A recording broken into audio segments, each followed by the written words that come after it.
Hey everybody, Pete A. Turner, executive producer and host of your Break It Down show, bringing you our episode today with, man, I love this guy. Tony Tost has created some of the best TV shows you've seen recently. I guess probably you've seen Damnation. It's sort of a Depression-era Western told from the point of view of landowners and the labor organizers. Fantastic.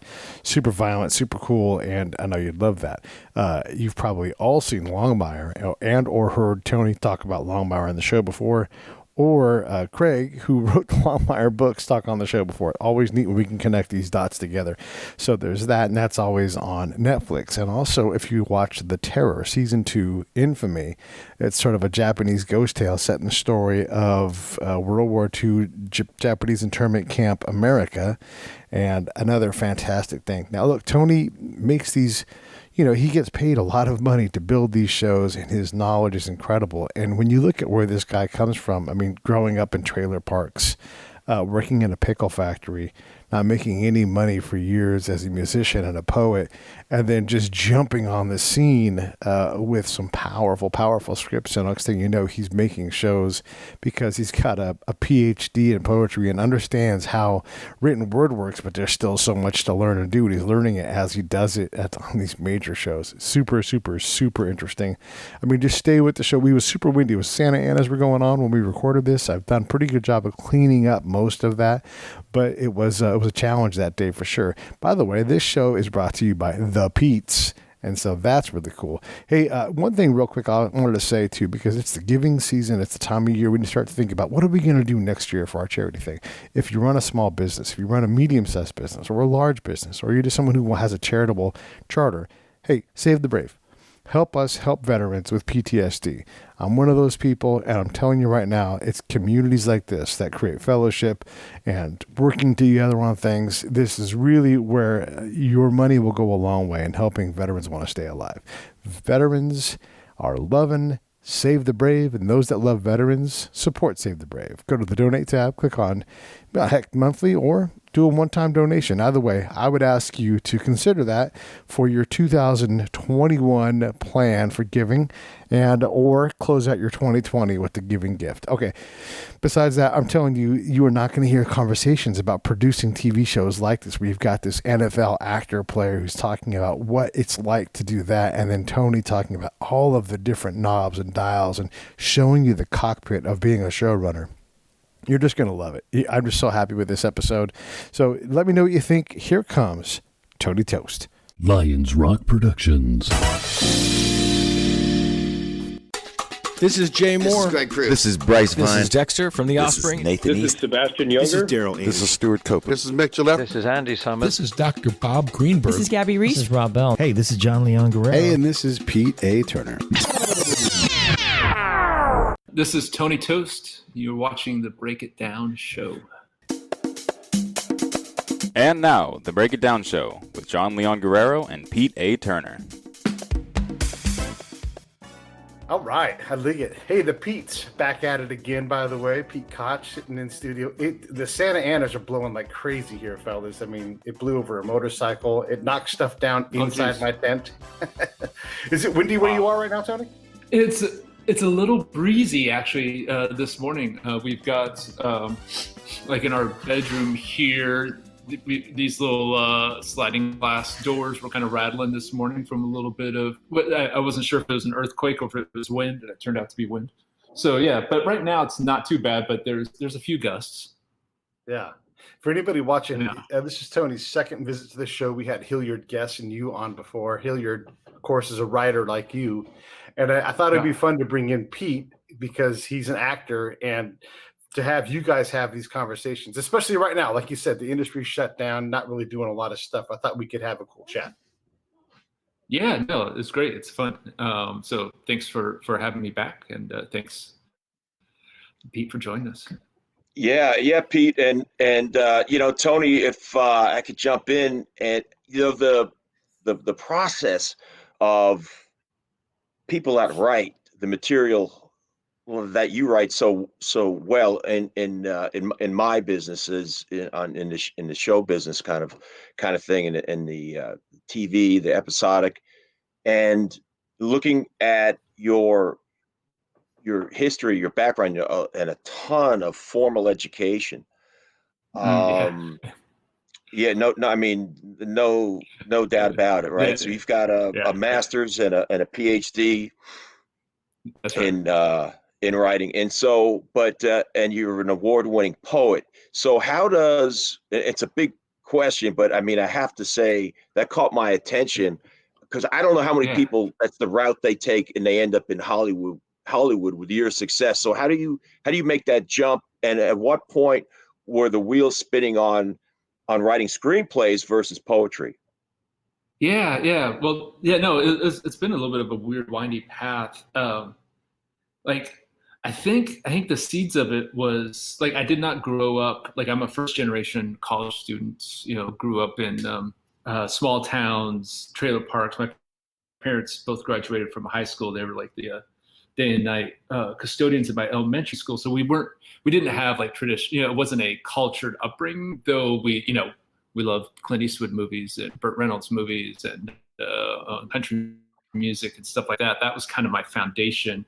And I didn't really think about, like I'm not one of those people that like found a 8mm camera in the attic and started making films at 8 years old, like Steven Spielberg or something.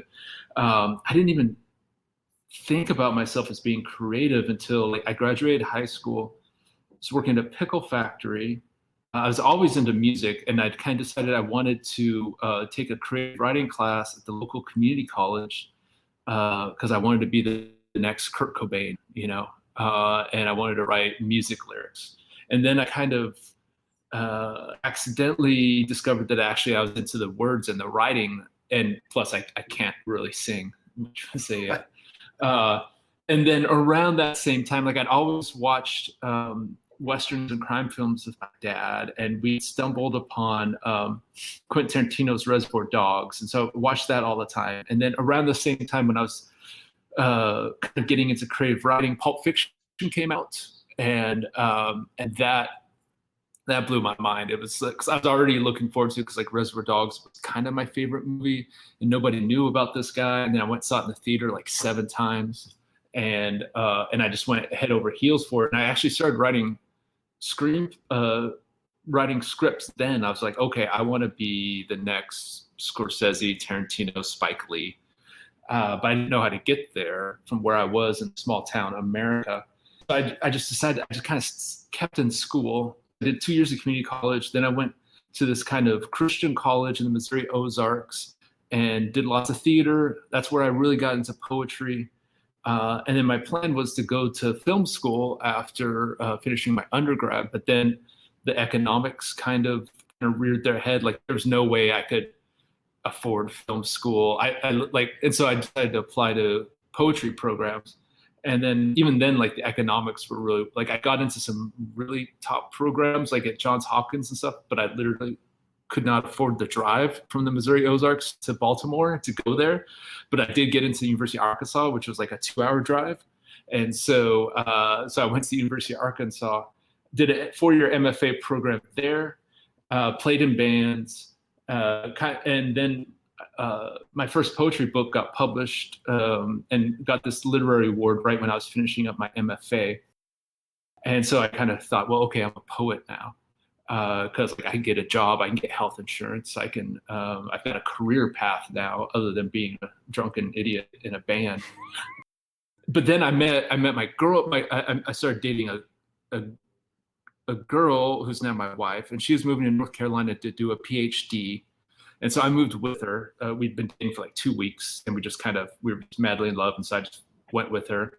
And I couldn't get a professor job at the local colleges because I was just I had one book out and just wasn't on their radar. And I couldn't get the jobs that I usually got because like up to then, like I'd always worked in restaurants, fast food, grocery stores. I cleaned condos, worked at a candle shop, a pickle factory, all this different kind of stuff. But now I was like overqualified for all these jobs. Like they wouldn't hire me because I had, an MFA and I had a book. And so they thought, well, this guy's not going to stick around. But I finally got a job at a coffee shop and then a job counting traffic for the city of Chapel Hill, all these weird things. And I figured, okay, I'm stuck here in North Carolina, though I love North Carolina, but I couldn't really. Normally, the path would be like I jumped from my MFA program and having a book. I would be a professor at some small college somewhere. But since I didn't want to yank my girlfriend out of her PhD program so I could go do a professor job, and I couldn't get a professor job there. I decided, okay, since I'm here and she's going to school, I'll just see if I can get into the PhD program at Duke, and that'd be better than working at the coffee shop. It pays a little bit more. Like there's a different stipend, and I could just read books. And so then like that was like a 6-year program. So like a decade of graduate school. The screenwriting, the TV writing had always been nagging at the back of my head. I realized by the time I finished my PhD program and actually got hired as a professor that I kind of hated academia, that I didn't like that world, or I didn't fit into that world. It seemed mostly like politics more than books to me, and that wasn't appealing. And a buddy of mine from Arkansas, Nick Pizzolatto, who went on to do True Detective and some other cool stuff. This was before True Detective, when he was a staff writer for The Killing. We had always we go out for drinks and talk about how Sopranos and Deadwood was more interesting than novels at this point, or how that would be like doing something like that would be the ideal thing for a writer these days, because you could do high level work and actually reach people and actually be part of the culture, as opposed to being in some kind of precious bubble away from actual people. But he actually, so his novel got optioned.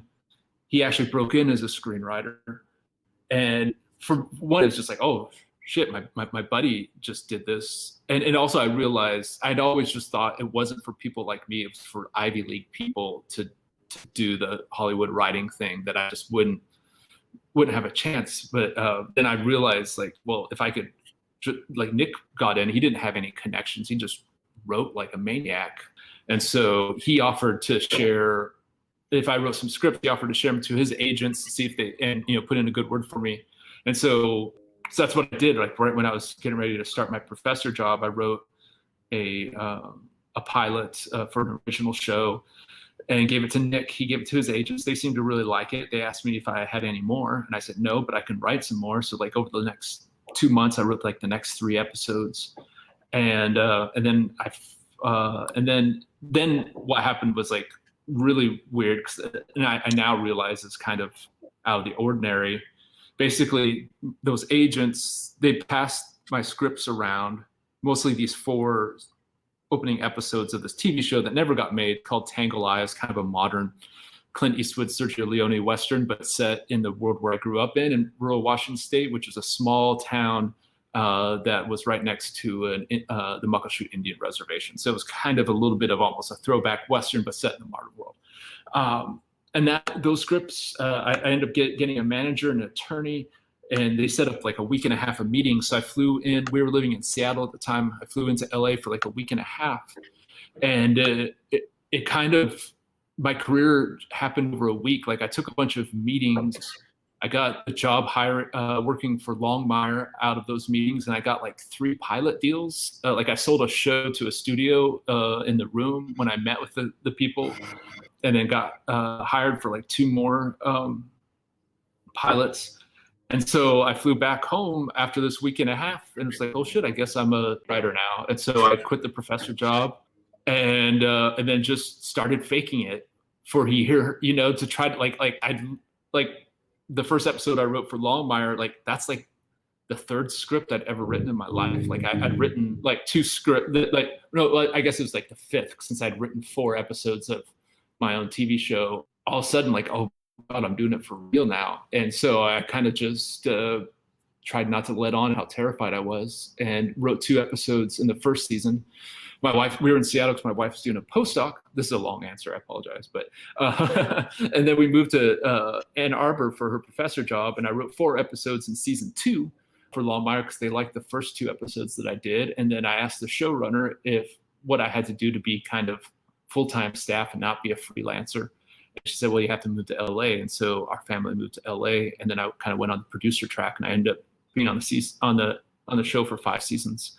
producing my own episodes and stuff like that. And that became my kind of education in the world of TV writing and screenwriting. And then I got my own show made. I left after 5 seasons of Longmire to go do Damnation, and I started getting a foot in the features world. And so it's been kind of after that first sudden jump into the water, it's been kind of circulating between jobs for hire and stuff just for me, and then sometimes I jump on a show and help make it and stuff like that, and try to pay the bills.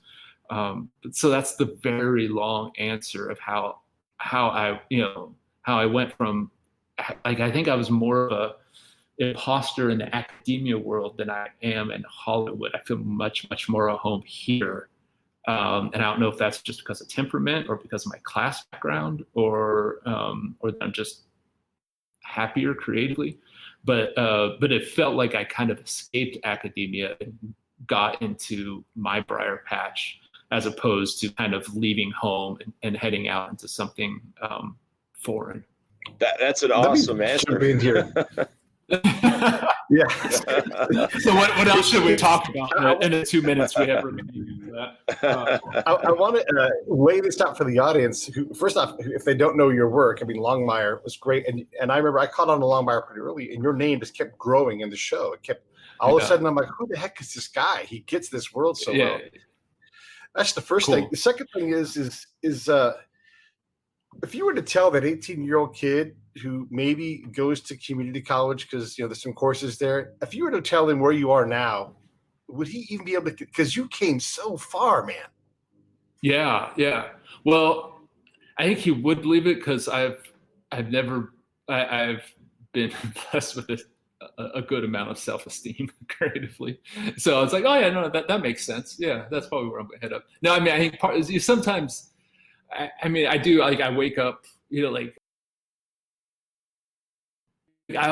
once I made this religious conversion to realizing that, oh God, I'm a writer, artist. Like that's kind of my calling. I was kind of a lost, depressed kid and teenager up until that point. Cause I felt kind of just restless and unattached to life. I felt like I was just kind of, just kind of slumped and life was passing by and was for other people. Then all of a sudden when I realized actually I have a stronger emotional connection to most art than to most people. But then that also brought me out of my shell and all that. So I kind of, once I realized around that age, 18 or so, 19, that art was kind of my focus, I kind of knew I'd always be doing something creative. The fact that I actually ended up doing something that would have some material benefits, like that I could actually like live in a pretty decent house in LA, like that still shocks me, especially since I spent so long as a poet where you don't make shit, nobody reads you, like my wife, like I wrote a book about Johnny Cash, and my wife would hide the royalties statements because they would be like $2, for like 6 months, and it's just too depressing. And like, I never lived in a house growing up. We only lived in trailers, and I always grew up so envious of people. Like, I just want to, like, that was like one of my big goals. It's like, I just want to live in a freestanding, non-mobile domicile. Like that's right. That's what I want. Everything beyond that, material wise, is gravy. It's like that element. I think the 18-year-old would be kind of surprised. The fact that I'm doing things creatively, or that I'm a working, knock on wood, working screenwriter, even though, careers are very short and it's a very brutal industry. But for right now, knock on wood, I'm still at it. I guess, yeah, I would be surprised, but I would almost would think like 18-year-old me would almost guess that I would be still some kind of starving artist making little independent films like the ones that were made in the 90s, or some kind of guerrilla stuff, and so maybe 18-year-old me would think I sold out by doing TV, but I'm pretty happy now. The process of writing a screenplay versus certainly very different than poetry, different than Yeah. writing a novel. So, but you did, but did you have an advantage? All those, in a sense, the dues that you were paying with all that education. It's Yeah. work. Look, I'm just a guy with a liberal arts degree, and it's Yeah. still a lot of work, right? But Yeah. nonetheless, when you're studying something that you enjoy, um, and so at the in-depth level that you did, Uh-oh. when you went to that screenplay format, were you able to draw on that formal education and your writing experience and turn that into some creativity and its success in a screenplay? Yeah, I mean that's a cool question, and I want to one thing. I want to turn around and ask you something similar about your sports background and heading into doing what you do now, because like I think there's a lot.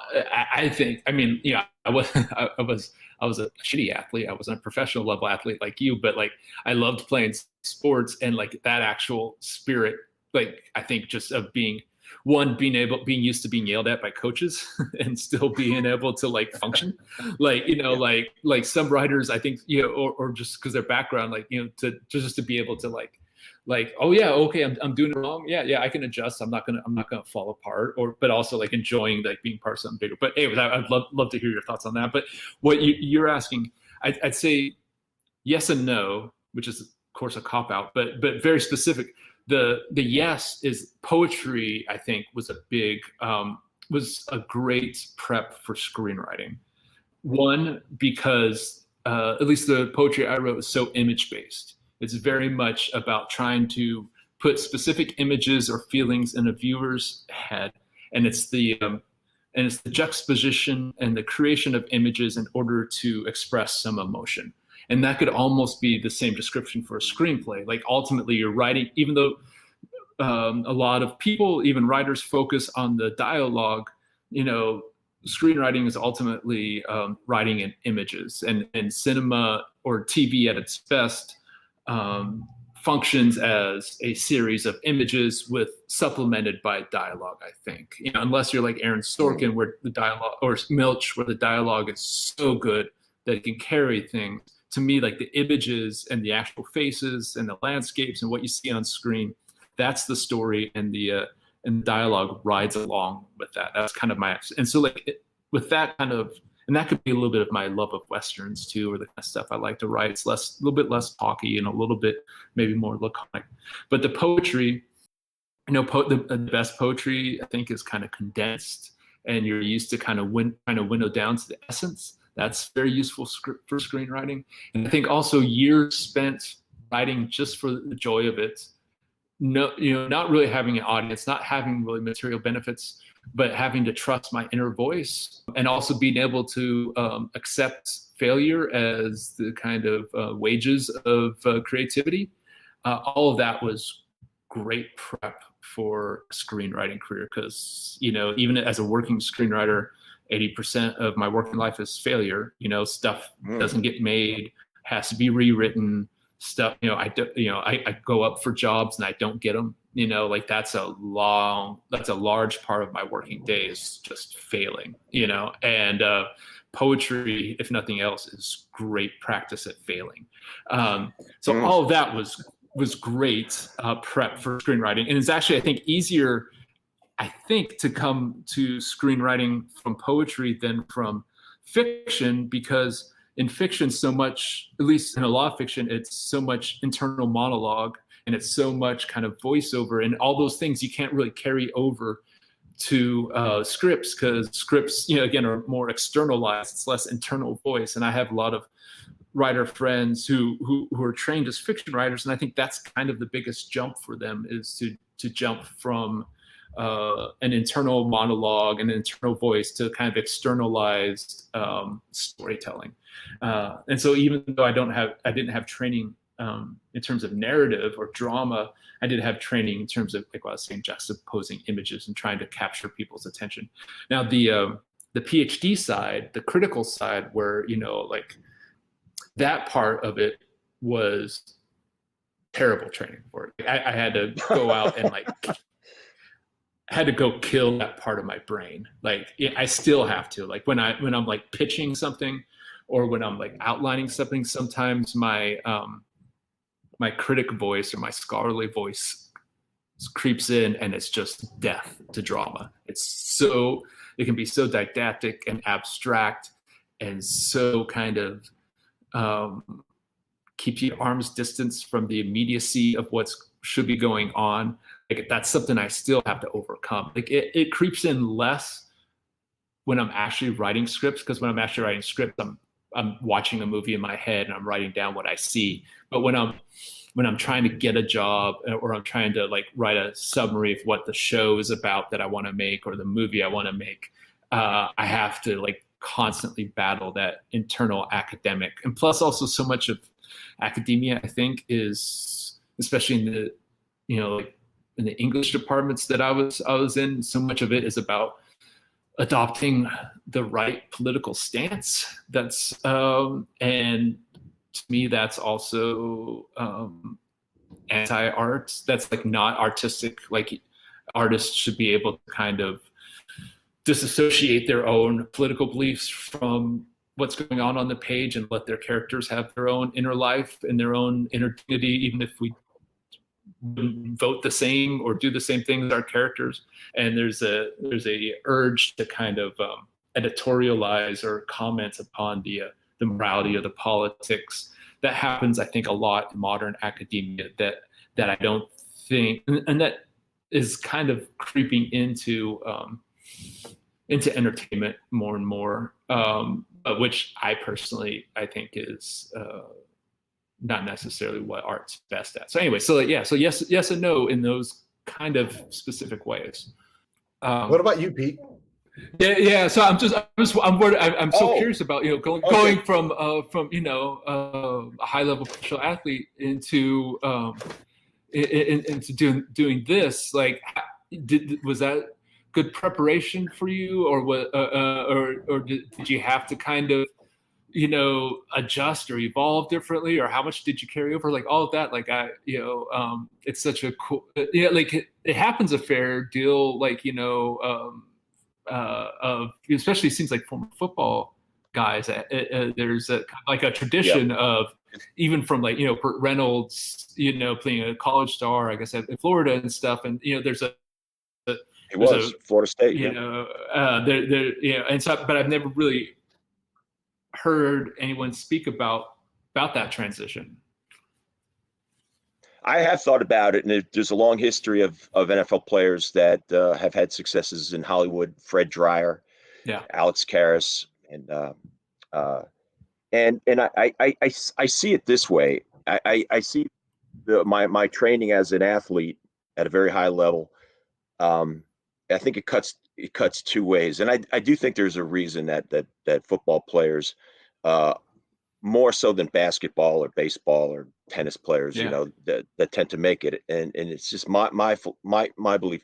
But the two great big buckets, the way that being a professional football player works against you as an actor is we spend our lives on that gridiron in the National Football League, and no matter how bad the situation is, no matter players are always in a lot of pain. If they're always at some level of an injury, some niggling thing. I mean, I can't even tell you the one thing that never gets talked about is when I was a defensive lineman, is all the guys I'm playing against were like 300 pounds plus, right? And I was 275. I wasn't small, but your feet get stepped on so often, and especially when you're playing on grass and guys are wearing hard cleats, it's incredibly painful. I mean, so your feet, your ankles, your hands are always getting beat up, and you're always just micromanaging. I used to look at it this way. I was taught this by a coach, and he would say, in between plays, do a systems check.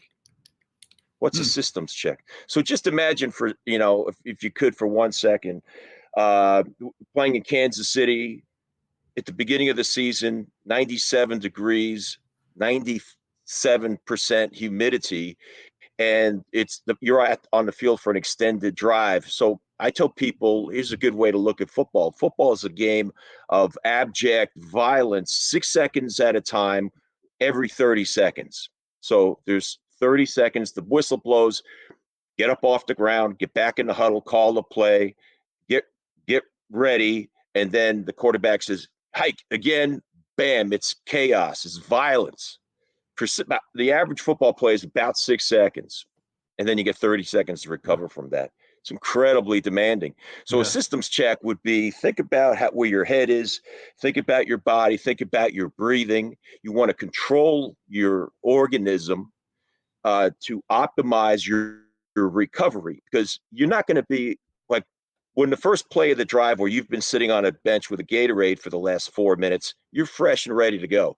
But 7 plays into that drive, you're absolutely exhausted. Now, the guys on the other side of the ball are too, but that's just the way it goes. But your heart's coming out of your chest, and you got those 30 seconds to recover, get yourself together. If someone just stepped on my damn foot again, or I just broke my pinky, what am I going to do about it? All I'm going to do is focus, but do that systems checks, collect myself, and then and go. I had a little checklist. I would go through the things that were on my mind and the way that I was going to position my own self for success on the next play.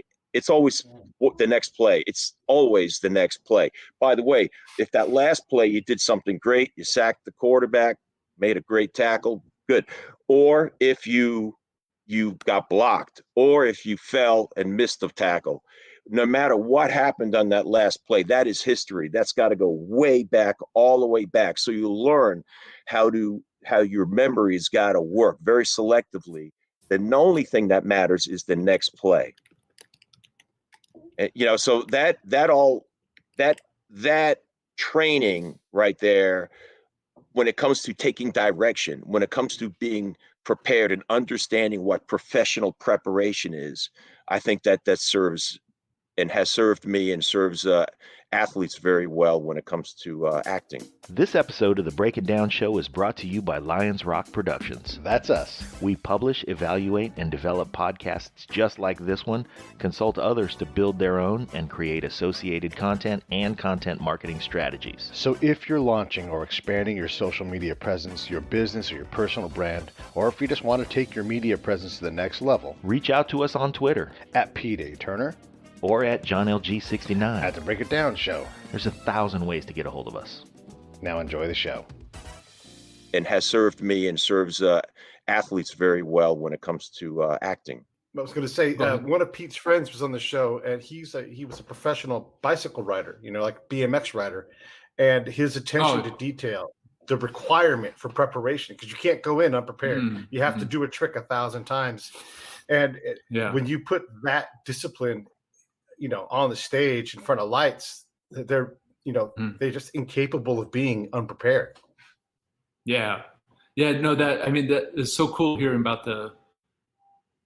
some of it cut outside. I didn't get every detail, unfortunately, but the mental discipline element of it, the systems check, and of the 6 seconds of violence, and then it's almost like recovery, and then prep for the next round of that. I mean, you may have made this connection and I missed it, but I mean, some of that sounds like filming, less physical, but just in terms of so much of filming is hurry up and wait, they've got to, do the lighting, prepare stuff, and then everything builds up, and then boom, you're, all of a sudden you're supposed to be in a different emotional reality all of a sudden, and then it's over.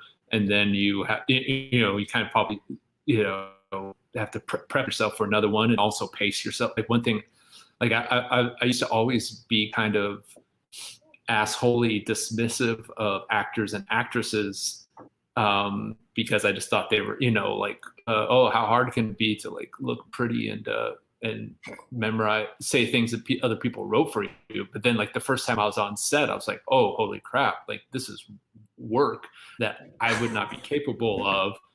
because I mean, especially if you're like the lead of a TV show like Robert Taylor, Walt Long, like, you know, like he's not only like, you know, working 12, 13-hour days, where he has to be on, you know, like if he's off, it throws the whole thing off, and he has to be emotionally present over and over again from multiple different angles. And, you know, and he's faced with a variety, you know, sometimes he's acting with people like Katie Sackhoff and Lou Diamond Phillips, who are there every episode and are total pros. Sometimes he's also acting opposite someone who got cast, you know, and who's only done local theater, but, you know, is nearby and we can afford, and they kind of look the part, but they, you know, but he's still got to, like, his scene partner all of a sudden, you know, varies widely in their quality. And then it's not just that, but then he's got to like go home and prep for the next day, so he knows all of his lines for the next day. And just the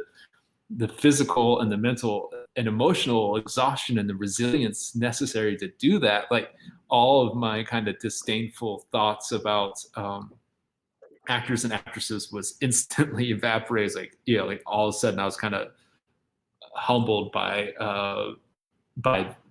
their capacity for doing that work. And then and I was like, oh, this is like a kind of athletics, but like, but maybe foregrounding the emotional and the psychological, which I'm sure also plays a much bigger part at the highest level than I'm aware of as a crappy high school athlete.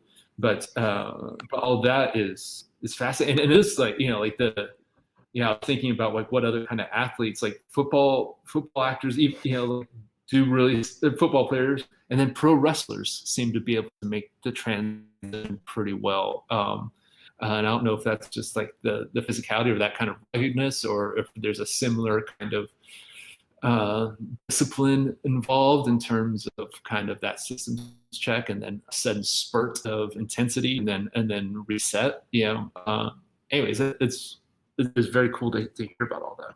Just back to like a procedural question, because I'm thinking of a good buddy of mine that is a writer. He started out as an actor, Mm-hmm. and then he got into production, and he actually was an associate producer on a very popular reality show. But a lot of money. The stakes are high. The show's been running for years, and he learned a lot.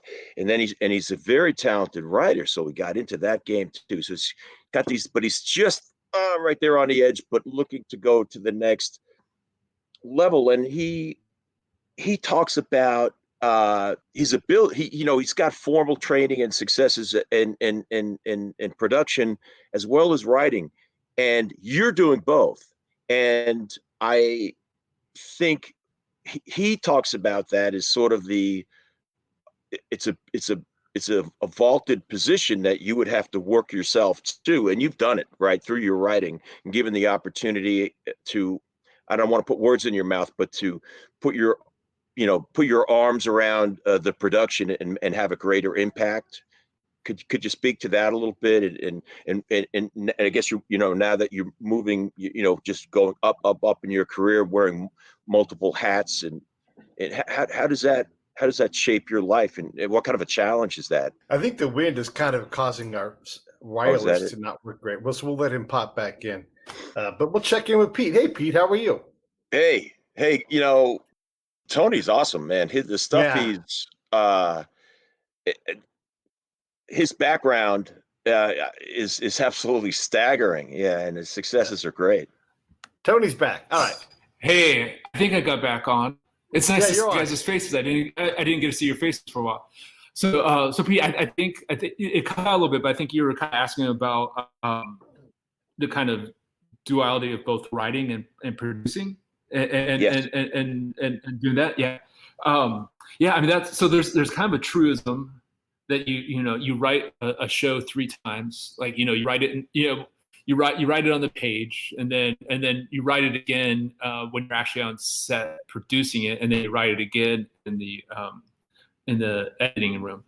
And I think it took me a couple of years to understand my role as a producer.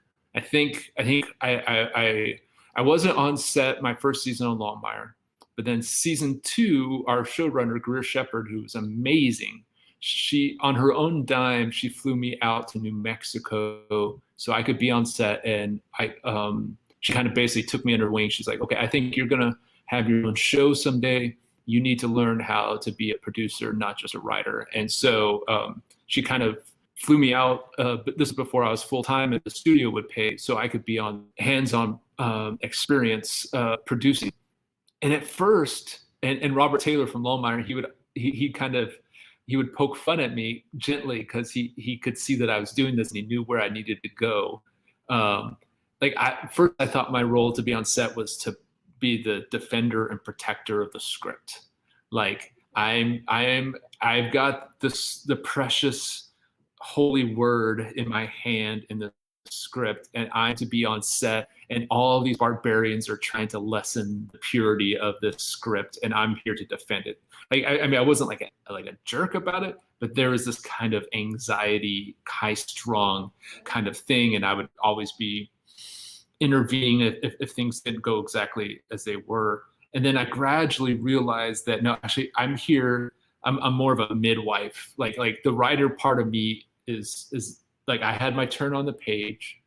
Now what I'm here to do is to kind of help midwife the best version of this story that can appear on screen. And sometimes that means if it goes off script and it's making the scene worse, intervene. But more often it means kind of standing back, giving it a chance to breathe, being there to support the emotional athletes, who are the cast, and to be a resource for them and not an obstruction to them. And to also to like, and as I eventually had my own show or had a little bit more authority on the terror infamy, it also would mean like in rehearsal, I would listen very carefully, or during early takes. And sometimes like my writing was what's wrong with the scene, and I wouldn't realize it until it was actually on set, or sometimes at the table read. And so part of it was me being attentive to what is actually going on in front of me and not be so focused on the page, because the person watching at home, they don't know what the script is. They're not going to be, after an episode's done, you don't turn to your spouse and say, boy, that really kept fidelity to the script. No, you're like, that either moved you or interested you or you didn't. And so then I kind of changed my my energies towards doing what I could to facilitate the best possible material to end up to be in the hands for the editor. And then once I'm in the editing room, it's to be very honest and to see if a scene's not working, to be attentive and alive, and to listen and to watch what's actually going on and make little adjustments or stay out of the way, and to be constantly allowing the show to have its own life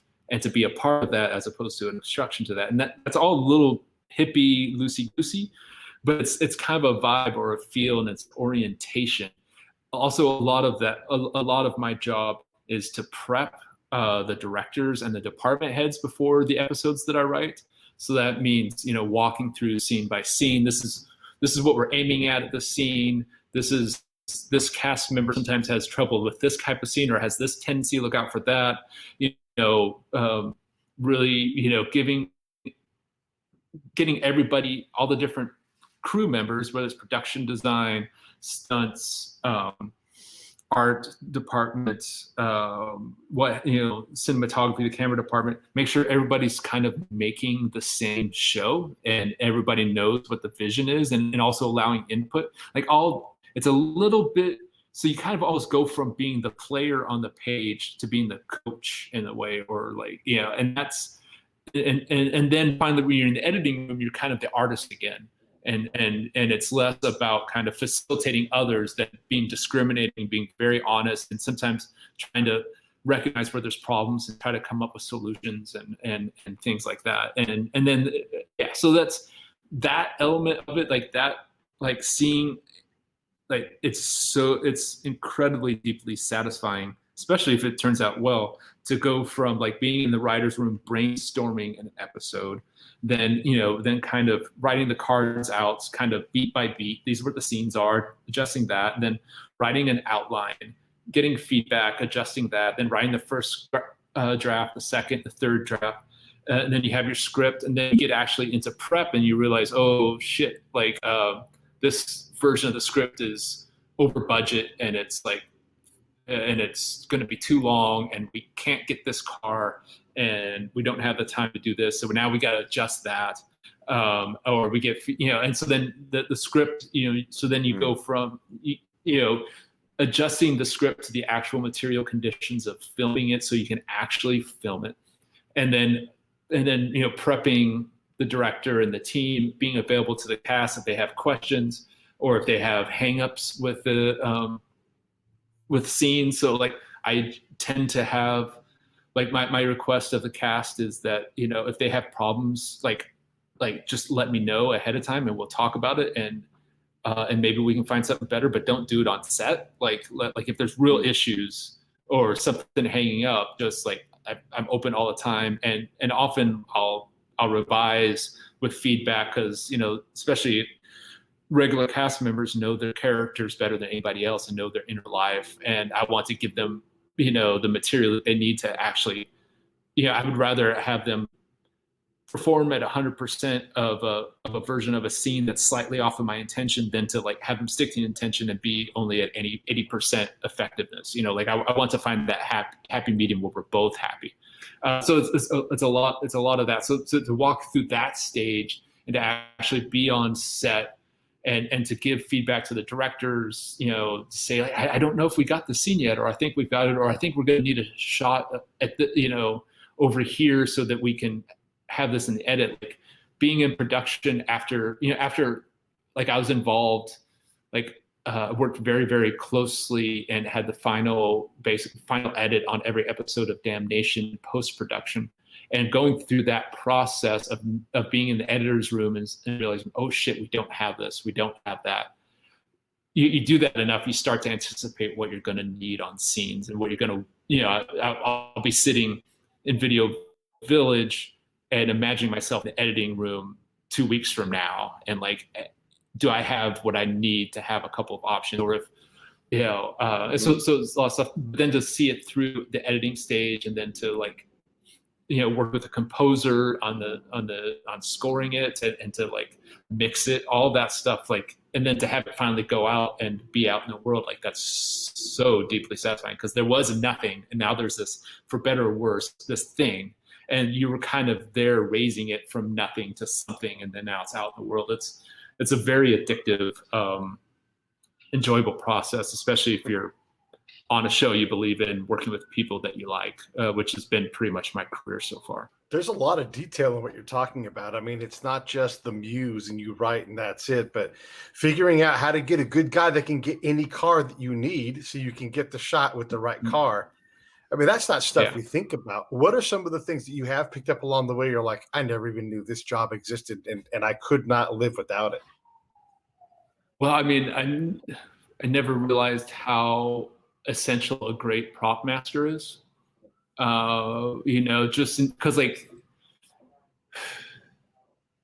they're amazing. Like, like it's their job, but like they get a script.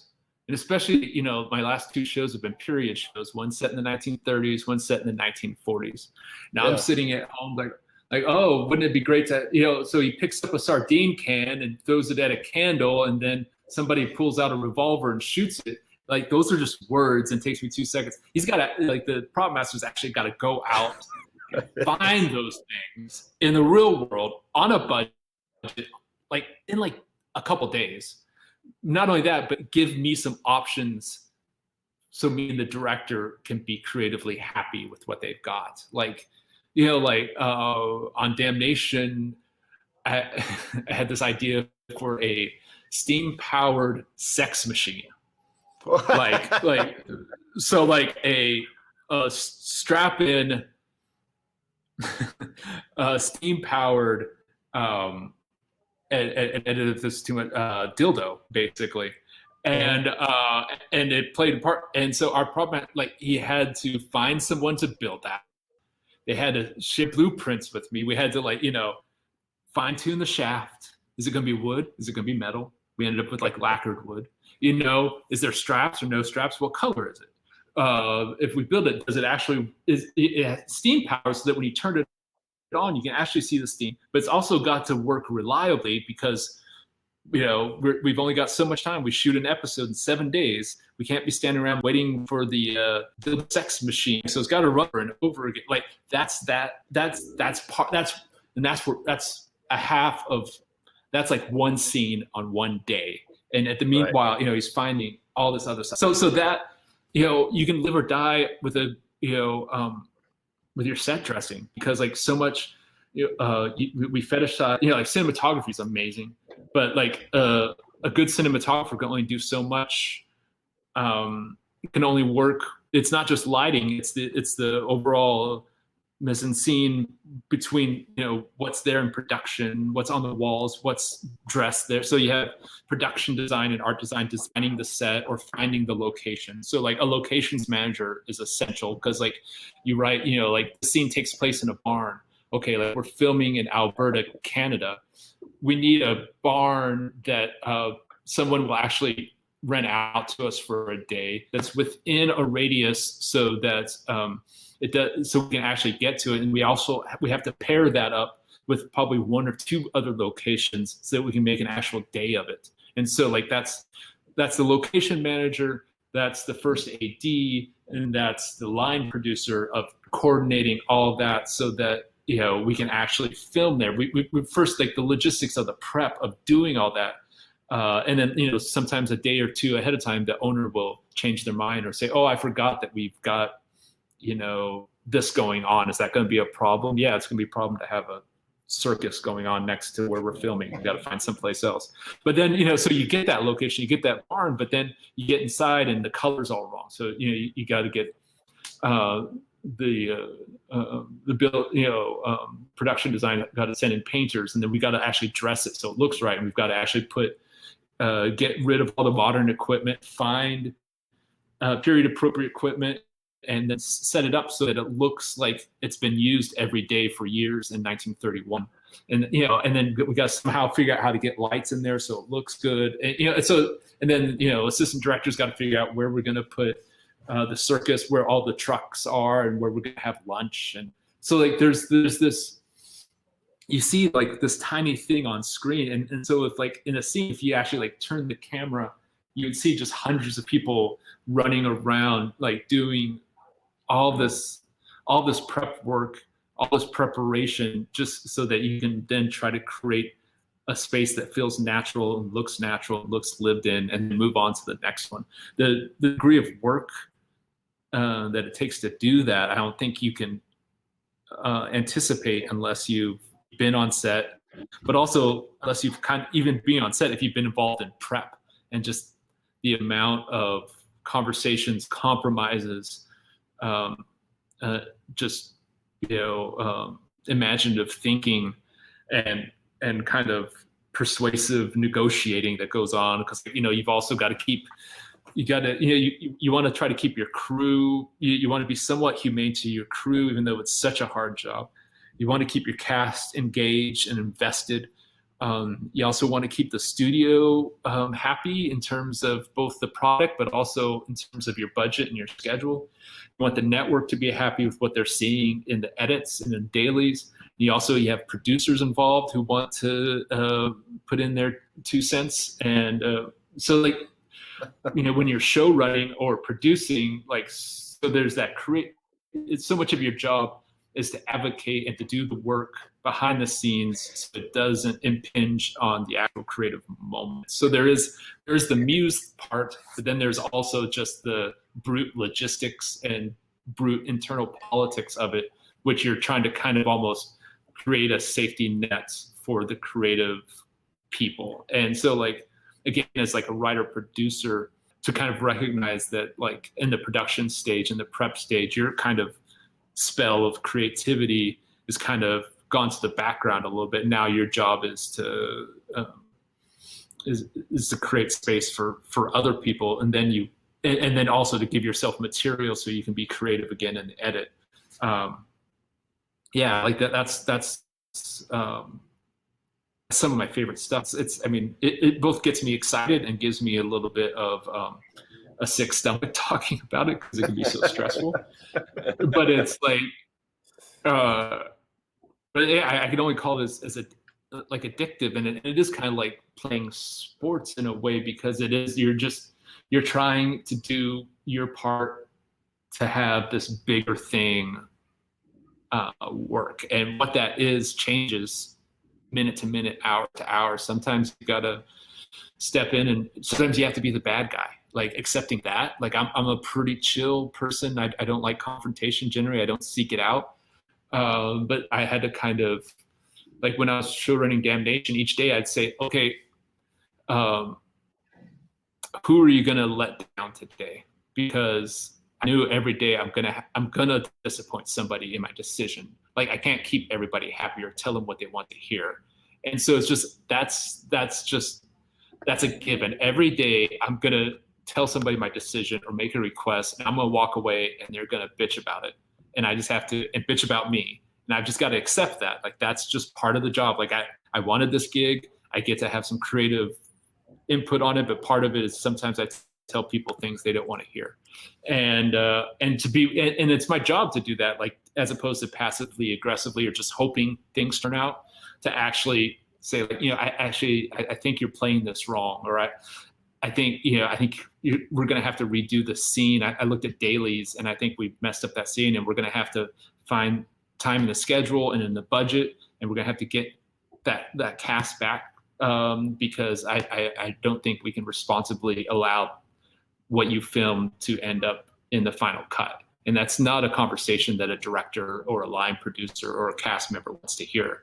But you can either avoid that and have a lesser product, or you can do it in a polite, respectful way and try to have the end product come out okay. And that's something that I didn't know I was signing up for when I first started writing scripts. I kind of thought I write it and I sit back at Video Village and I watch it, and everything just happens, but it doesn't work. I do my own version of that on the podcast.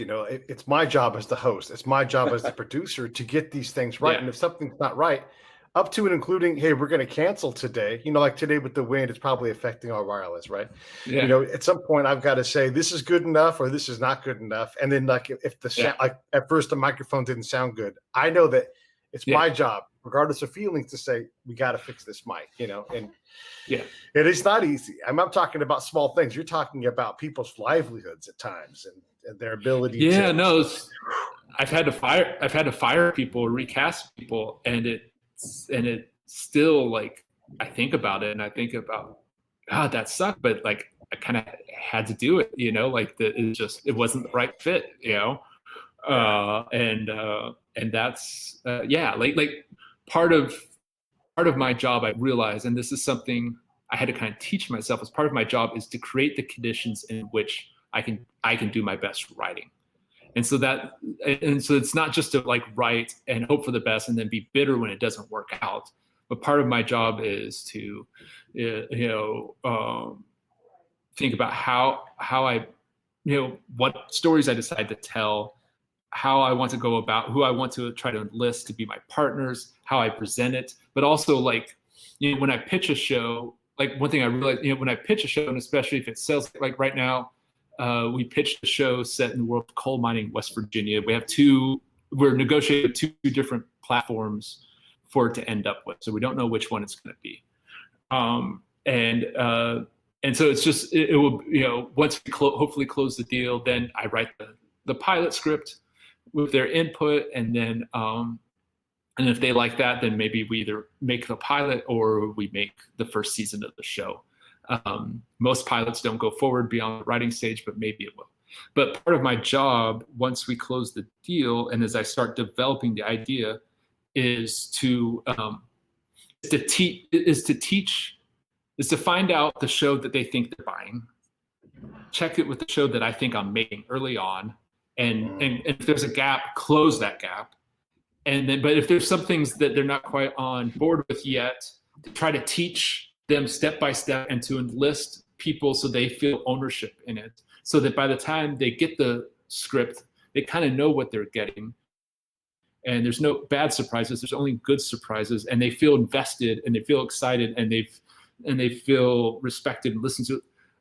That's part of my job. It's not just writing a good script, but to kind of create the conditions by which hopefully my script will be well received, and people who make the decisions will be excited and have some ownership in the show and will feel listened to and respected. And that means I have to be able to like make some adjustments, find what they're excited about in the show, and kind of, amplify the elements that excite them and maybe revise some of the elements that don't, without losing the heart of the show that made me want to write it in the first place. So all of that's something that I didn't realize early on. It's not just like it's not a blank slate. You can actually try to cultivate your audience and to let other people in and feel invested and feel excited about what you're writing, and that life's a lot better that way, creatively. Two sports analogies came to my mind in the last few minutes listening to you, Tony. And one is, at least I heard this in football, is in all of the 20 years I played contact football, I had a lot of coaches, and I was very fortunate to have some good coaches, and I had a lot of crummy coaches. And but all as an athlete that wireless is not working. All right. Oh no. Well, you and I can chat for a second. We'll see what happens. This is go crazy, man. It's just gonna get good. Yeah. Well, remember where he was at when he comes back. Let me see if I can. Man. So, some good coaches and some crummy coaches. Yeah. And then it kind of froze up on my end. I'm going to kick him out of the studio, and then that way he'll come back in. And then. Okay. And thanks for doing this, by the way. It's super fascinating. It might seem like boring stuff to you, but when you close your eyes and you're like doing it, like it's so interesting what you come out with. It's, Mm. The end product is all we see. We don't see all the work and all the machinations. You're building an audience for your work, but you're also building an audience for what you sell to the marketplace too, and it's such a, I never considered that you need to be viable wherever you go. Yeah. You have to kind of recognize, is there, because I love, like Damnation, like I didn't intend to write a show set in the Great Depression. I just wanted to write a Western. And I had a story about two brothers, but I recognized like I'm probably not going to get a Western made. Like there's just a big industry bias against it, and so like I was looking for other time periods in which I could tell a Western like story, and then set it there, and where it would have some kind of where it'd feel a little bit closer to our present day, And so like that's part of like trying to find. To recognize what has no hope or what might have some hope. I was gonna ask you while we're waiting for Pete to figure out the tech side of things. Is Johnny Cash your spirit animal? Because you're clearly inspired by him. He's a poet, musician, actor. Yeah. He loves the downtrodden, and I think you do too. Like the Ballad of Ira Hayes and all that stuff. Oh, Pete's back. Let's just go with this. I'll fix this part in post. Just talk a little louder, and then we'll listen really quiet. Okay. Okay. So I know that a coach cannot make a play for me. He's never going to throw the ball or make a tackle or sack the quarterback. He cannot do any of that. All I can hope for, and his job is, by the way, and his responsibility is to position me for success. To position me for success. And the coaches I looking back on as I got older and removed from the game, where I had a chance to process as looking back on my career, was the coaches that I had that failed to adequately position me for success. After all, that was their job. That was their responsibility. And at this point in my life, whenever I'm not a coach, not a football coach, but when I'm even in a situation where I'm simply working with somebody else or coaching them up, I've had different businesses and I used to own my own gym.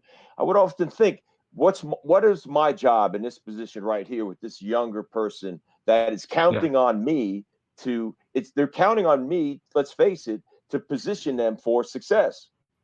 And so I think about that a lot, and it came to my mind when you were talking about all the things that you do as on the production side, and to make everybody better. I think that's a perfect metaphor. I love positioning.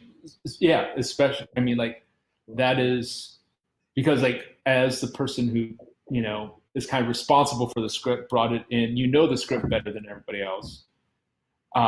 And so you need to position people for success in executing and to get people excited about the script, excited about their job, give them the accurate information, but also, allow them, encourage the orientation so they can be creative, they can have ownership without making a totally different show. But then, and then also in terms of, in the writing stage or the development stage I'm in now, as much as I can position myself, be that role for myself as a writer, like to almost cut myself in half. Like there's the part of me that's like, okay, I know my process. I know what I want to do. I know hopefully my strengths and weaknesses as a writer. And I know maybe some of the obstacles to like this show getting made or the best show, this version of the show getting made. And so, how do I enlist the other people and create conditions so that I can also do my best. But then when it's time to kind of take that hat off and put in like the coach hat and recognize, okay, how do I do? But that's also like it took me. It seems almost so basic to say, but it took me years to realize this. It took a lot of trial and error and a lot of. Like a lot of me being like behind Video Village, frustrated. Why is this not how I envisioned it? And then I realized, well, did I communicate that vision? Did I check in with department heads in the development and getting ready and see how things are coming along? Was I continually teaching what the show is about? Was I sharing images of that I had kind of in my mind so that they could kind of actually see like, oh, no, you kind of want this to look like there will be blood. This is kind of what you have in mind. We can work around that, as opposed to like we were imagining, what the same kind of building looked like. I don't know, Silverado or something. Like it's a different vibe, so you have to help encourage and get people, like you say, in the position so they can actually do what you want them to do and maybe even exceed your expectations. That's tricky, especially if you're an introvert weirdo like me, like it doesn't come, I almost have to create a persona. Like I often in the first I don't change voices or give myself like a Southern accent or something, but, start talking like Foghorn Leghorn, but sometimes like, in the first couple weeks, like I'll warn people, like I can be very critical. And I'll give notes, and I'll and in a way like I'm almost doing more to give myself permission to raise up a flag sometimes. If I like, and also the same way, like I try to be friendly, but I try not to be too friendly with cast and crew. Like I try, because I don't want it to feel like a personal betrayal when I tell them like, I don't think the scene is working how you're doing it. I think we're gonna have to make this adjustment. Like if there's, same thing with the writers, like in the writer's room for Damnation, like we'd break for lunch and the writers would all hang out at the writer's table and I'd go to my office. I needed to catch up on work anyways, but also I wanted to give them some space away from me, but also to create a little bit of separation. So that way when I, have to come in and rewrite a scene or give them feedback or cut down a story idea, it doesn't feel like, oh, the buddy who was laughing with me 2 seconds ago at the dinner table now all of a sudden, backstabbing me. Like I want to keep a little bit of distance without being inaccessible or without being, so like it's a tricky, and each show has its own personality and its own different vibe that you have to kind of I think adjust on, which I think is probably a little bit, each team, just as a fan, like it seems like each team, I follow basketball more than any other sport, but each team has its own vibe. Like the Lakers this year had a different vibe than last year, just even in terms of the culture on the bench, and in terms of how they, just the kind of ethos, and like and or like watching like LeBron or Jimmy Butler, like, first 3 quarters, turning down shots to facilitate their teammates so that they all feel invested and involved, but also so they build some confidence so that when a big shot comes, that it's not all of a sudden coming out of nowhere. Like all those, I think, kind of metaphors carry over pretty well to my job. Just more boring. Nobody's gonna tune in to watch the writer's room break down an episode and try to figure out how to turn 3 company moves on day 3 of filming to 2 company moves. Like it's not gonna bring in the ratings. But yeah, cool. Hey Pete, you said you had another example you wanted to bring up back when we first started this. So I gleaned this from listening to actually a Major League Baseball manager on, I was listening to Sports Talk Radio, and it just caught my attention. And again, I like to draw the very great distinction between football and baseball, right? I love both. I played both growing up, and I'm a fan of watching both, but they're very different. And football is incredibly complex and not very, in baseball, I like to think of it as something much more organic, and it's at a much slower pace, and there's no clock, there's innings. Who knows how long the game will take, right? Yeah. Kind of thing. And that's a little bit also, I think that carries over into the culture in the locker room. And this baseball manager said the most important thing he can do, he's got to hand in a lineup, a roster card, a lineup card, and he's gonna make decisions about if they want to bunt, that kind of thing. But the most important, above all, to get them through and be successful as an organization, as a team for a long, long season, is managing expectations and outcomes. Yeah. To the individual, to the team, to the units, to the pitching group, and saying, here's our expectation of you as this team, as a hitter, as a fielder, etc. And it's chronic, it's constant.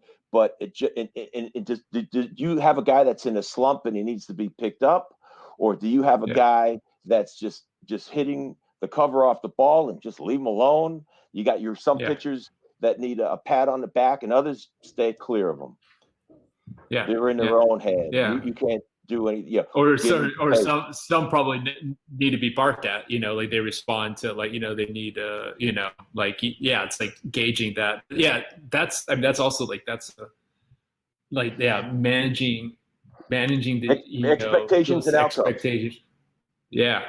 No, and then having the integrity and I think like the sand to not tell people the expectations you think they want to hear, but to actually, if it's not the expectation they want to hear, I think in the long run, you'll really ruin things if you tell them what you think they want to hear and not actually what your expectation is, because the outcome's not going to match, and you're that trust is going to erode.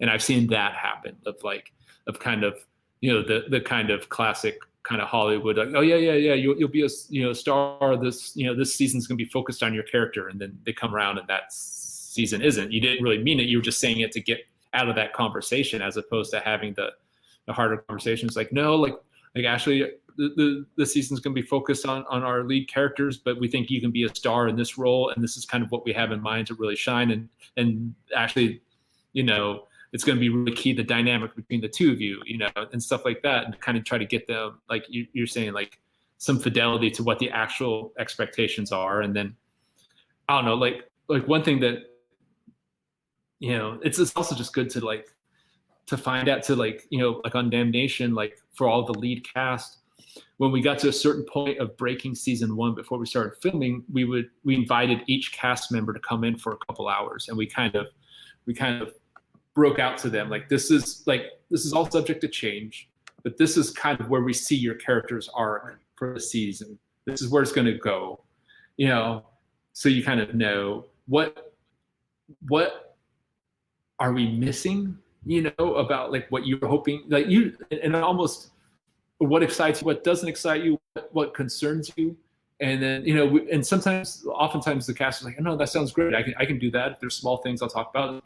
A couple of them just like, oh, I kind of thought my character would do this, or there might be this kind of thing, or I'd love it if my character did this. And then us trying to actually like incorporate that into the storytelling, if it worked for us as well, like that went a long way to having a fairly happy cast. I think we only had one season, so it's easy to have a happy cast, but seasons 3, 4, and 5 are tougher. But yeah, that idea of managing outcomes, like that's also something that I didn't realize, like after we filmed the pilot of Damnation, there was it took 6 months to get the green light to actually get the show made.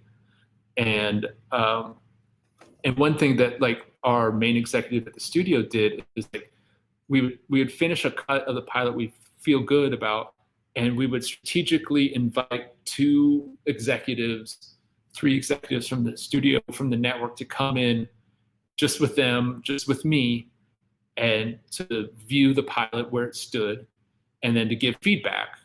And then, what's working, what's not working. We try to make little adjustments. And so, and then little by little, we, our kind of posse of advocates grew within the institution.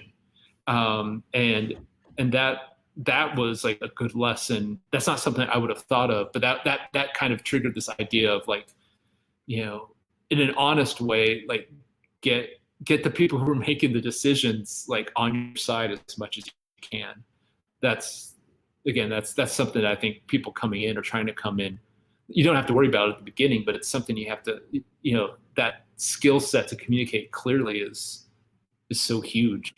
It's so, I don't know. Hey, well, we've been going at this for quite a while. Pete, do you have any other questions at all? I don't, but I've enjoyed this conversation a great deal. I appreciate it, Tony. Me too. No, it's great talking with both of you. And I feel like we weathered the storm. We came out the other side. Better men and hopefully better citizens. More. Yeah.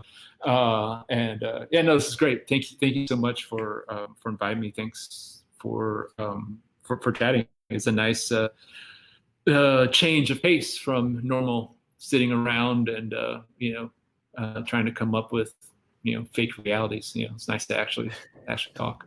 Yeah, and everybody, if you haven't figured it out yet, Tony does really, really, really good work. Damnation is available. You can get all these things. A lot of times they're on Netflix. Netflix loves Longmire. It's always on there, and thank goodness, because it's so good and beautiful. And then season 2 of The Terror, which is that available? I guess on Amazon is where the link is for, but that's been on AMC, I believe, in the past. Yeah, that was on AMC. I think you can probably get to it via Hulu, via Amazon, and or I think there's a Blu-ray out, Blu-ray and DVDs out for it. But yeah, that's a 10 episodes, kind of a ghost story set in and around the world of Japanese American internment during World War II. So it's kind of fusing the real history of the Japanese American community during that time, fusing it with a kind of a traditional Kaidan Japanese mythic ghost story. Yeah. And so hopefully kind of the genre and the history kind of inform each other, and it becomes a way of kind of telling that story through a genre lens. And so that was cool to like jump into. Yeah, Damnation and Longmire both on Netflix, and hopefully I'll have more coming sooner or later, presuming that there's still going to be an industry. I think there's some places still that have started, some productions that have started back up. I've got buddies that are filming now, so eventually, hopefully, we'll get some stuff. I'd love to get this coal mining show set in West Virginia going. I think that could be a different world, kind of the Johnny Cash that we were talking about in a short thing. Like if you're asking if Johnny Cash was my spirit animal, like Johnny Cash and Merle Haggard are like my 2 main artistic heroes, because they're both, and I would put Clint Eastwood in there too. Partly because like I just attached to them as a kid. They were kind of, I had a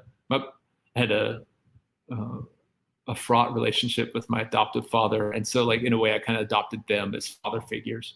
But there's something soulful, unpretentious. I'm more pretentious than they are, but unpretentious about them. That always kind of less political than siding with the underdog is something that I like, you know. And then, you know, and especially Cash and Merle Haggard, you can't quite pin them down as being, they're not really interested in politics in abstract in terms of like liberalism or conservatism. They seem to be like invested in people as artists and as men, and that's something I admire.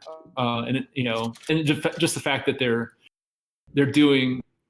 artists in a blue collar vein, but at the highest level. That's kind of my ambition, is to try to do kind of blue collar American storytelling, but to hopefully raise it to you know, a pretty decent level. So yeah, those two guys in particular are guys that I keep returning to, like, you know, what would Johnny Cash do? What would Merle Haggard do? In addition to just listening to them all the time. I love it. Well, thanks, man. And as always, Pete, it's always wonderful to hang out with you. The Pete's on the air again. Anything in closing, Pete? No, thank you for the invite. I enjoyed this. I'm kind of fired up right now. You know, I had a couple auditions lately, but I'm feeling like super creative after spending an hour with Tony. It's awesome. Awesome. I'm feeling like too. Yeah, I'm ready to jump in and write some weird shit now. So thanks, guys.